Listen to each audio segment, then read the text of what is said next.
అందరికీ నమస్కారం. Welcome to Surya's view YouTube channel. నేను లేకపోతే ఈరోజు మన టాపిక్ నేను లేకపోతే. చాలామంది ఫీల్ అయిపోతుంటారు ఆఫీసులో పనిచేస్తూ. నేను లేకపోతే ఈ కంపెనీ నడవదు. నేను లేకపోతే ఈ జాబు ఎవరూ చేయలేరు.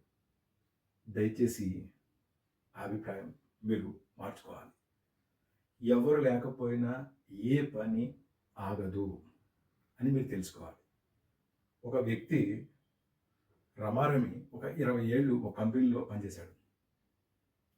పనిచేసిన తర్వాత వృత్తిరీత్యా ఒక లొకేషన్ మారాల్సి వచ్చింది. అయితే ఆ లొకేషన్ మారడానికి అతనికి ఇష్టం లేదు. అందువల్ల అతను జాబ్ చేంజ్ అవుదాం అనుకున్నాడు. జాబ్ చేంజ్ కోసం అని చెప్పి అప్లై చేశాడు. అతనికి జాబ్ వచ్చింది.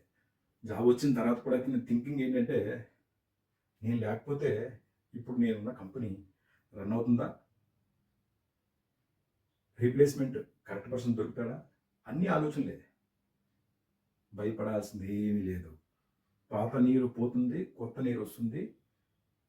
నీకన్నా బాగా చేయొచ్చు, లేకపోతే నీలా కూడా చేయొచ్చు. నువ్వు లేకపోతే దునియా ఆగదు, అది తెలుసుకో. అయితే అతను రిజిగ్నేషన్ చేశాడు, నోటీస్ పీరియడ్ అయిపోయింది. ఇక ఫైనల్ వీడ్కోలు రాని వచ్చింది. ఆ వీడ్కోల్లో అతను తన 20 ఏళ్లలో సాధించింది ఒక్కొక్కటి చెప్తున్నాడు.